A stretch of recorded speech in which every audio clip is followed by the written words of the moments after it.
I started dancing when I was 5 years old. At school, I loved dancing. It was part of the school curricula, but for me, it was the most important and the most passionate part of my life. I grew up in England. I was 3 months old when I was whisked away to London by my parents. And we lived in a very British setup, and I was very much a British kid. So I didn't know how to speak Urdu. It was not a language that I understood. I joined the Ballet Rambert and I started doing evening classes. When I started doing evening classes, I realized how serious I had become, because apart from school, I started going 3-4 times a week. I was hanging out with dance. Dance was my lover at that time. And in my class, my teacher told me, where are you from? Can you bring some topic, of dance about your country, to write a small little project and bring in a project about dance in Pakistan. That was the place, that was the time that it ignited this whole quest of who I am. That took me to the Commonwealth Institute. And when I went there, I found books hardly on Pakistan, especially where culture was concerned. There was no book on dance. Where India was, right next to the Pakistan section, there were so many books. So I kind of got confused, am I Indian or am I Pakistani, because it was so similar.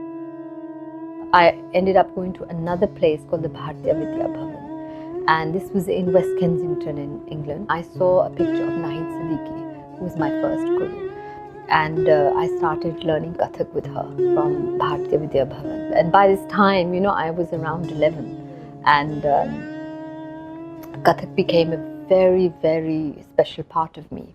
I don't think my parents realized the seriousness of the fact that I was doing this. When I saw her perform, I saw the similarities between Kathak and ballet. I saw the arm, the grace, the body work, the extension, the whole body application was so similar to ballet. And then I was intrigued by the fact that Nighat from Pakistan, from Lahore, same city, same country. Eventually, with my training with Nighat, I was encouraged by her to go back to Pakistan and learn with her guru, who was Maharaj Ghulam Hussain Kathak, which was actually my grandfather guru, or my Nana guru as we would call it in Pakistan. When I came back, it was like a cultural shock. I didn't realize the kind of cultural difference. There were certain elements of body language that I had to kind of correct, because I was so Western, and spending time there and actually looking at how the women held the pitcher or held the dupatta, put the dupatta into their teeth. Small little gestures that I realized I had to pick up. It was such a beautiful balance of the male and the female within the woman, because I think both energies, yin and yang, is always present there. But Pakistan was very difficult for me as a woman, because you were always looked upon as being weak, always looked upon as you're not allowed to be in the forefront. Being a classical Kathak dancer, I had a very strong personality, and I ended up really questioning my role as a woman here. वजूदे Zann से है तस्वीरे कायनात में रंग, इसी के सांस से है जिंदगी का सोज़े तुम. I ended up doing a piece called Parda, because coming back, Parda means to veil yourself. So, and even there's Quranic verses that also talk about how you veil yourself. But it's not derogatory. In the Quran, there's no, actually talks about the woman actually being recognized. And it is all about veiling herself.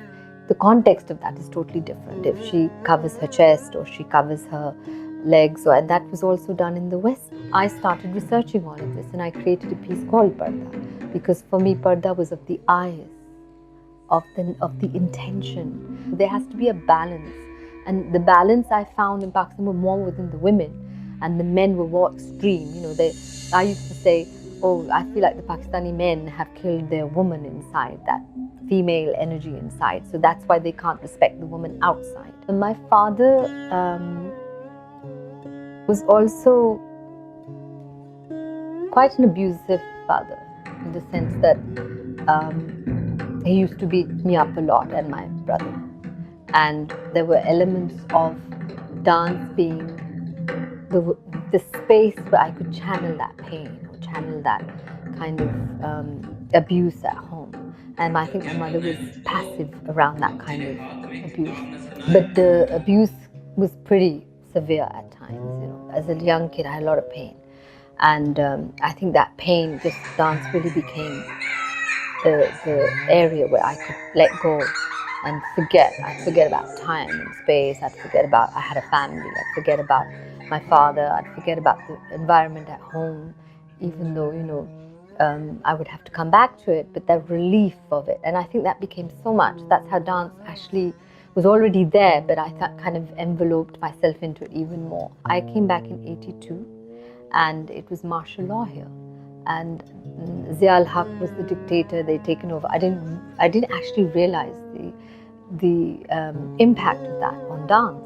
And when people said to me dance was banned, I said, why? I was only 18 or 19, I was very young to understand these kind of things. My focus was all dance and everything. We were doing classes underground in Alhambra, the Arts Centre in Lahore. And I was living with my mum, because there was no other place to really stay. And that was the deal that I'd made with my mother, that I'll be with my mum or my uncle. My family said, you cannot dance. Dance is not looked upon in Pakistan as, respectable young girls do not dance. There was a performance that I was asked to do in the German embassy in Islamabad. And my Maharaj Ghulam Hussain Kathak, my guru at that time, said, are you going to come? I said, yes, I'm going to be there.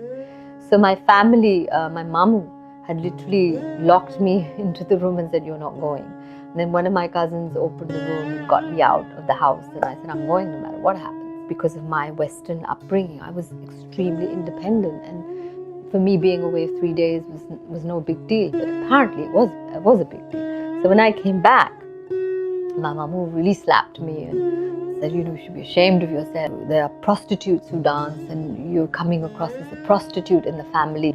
There was a big argument, this big thing, and I was thrown out of the house at 12 o'clock at night with 50 rupees in my pocket and everything. But luckily enough, while I was with Maharaj Ghulam Hussain Kathak, I had met a lady called Salima Hashmi, who was Faisab's daughter. And she had always said to me, if you ever come into a problem or anything that comes, you must come to me. I'd never sat in a rickshaw alone, late at night. I was a bit scared, but yet there was some kind of brave attitude inside me which said, no, I'm going to see this through. So I ended up at her house. So eventually she got me into a job because I had to financially support myself. And she got me into a really nice paying guest in a nice family, which was in Model Town in Lahore. And she got me a job for 3,000 rupees a month. And I must say, I never can forget that, because that was a great support financially as well. And then I remember as a paying guest, I was only paying 500 rupees a month. And the family really looked after me. Thus my journey of Kathak really kind of started flourishing. I ended up going to India. That was another big thing that happened for me. Kathak is storytelling, but it has mythology and it has the Muslim and the Hindu influence. And eventually my guru died, which was it was very sad that I had lost him at a time where I was just flourishing with my dance. And then I was confronted with Babri Masjid. And that was something again within, it was like each time I was training, there was something or the other that was coming forth within my training. I was one of the only Pakistani students who ended up being at Kathak Kendra in Delhi when Pandit Durgalalji was alive. Because of the hard training of dance, I think it made me a very strong person. It was my expression. And today, I brought it all back to Pakistan, and I'm now doing my master's in dance. And I'm also doing my ISTD syllabus with Pali Chandra, who is now my present guru, because I felt that I still wanted to go forward on into the style, and I'm doing a diploma in dance education of Kathak. The other aspect of my dance, I feel that when I've questioned a lot about what's happening with dance in Pakistan. And I feel like being the torchbearer to take it forward to the youth. It's not easy because it's not accepted in society as mainstream. And I don't think any classical form around the world has been accepted as mainstream because it's a very refined form. My quest has now become to use dance as a vehicle, as a tool for self-expression. The girls especially come to me, that come in, it still is important for her being, for her expression, to become graceful, to get in touch with her feminine energy. For me, that's a big task for the women in Pakistan. So I actually make that my predominant role for teaching the young girls. Lots of parents trust their children with me. I will not take their kids into the wrong direction. So the journey goes on. It does not stop. I think it only stops when you start taking that journey towards your last breath.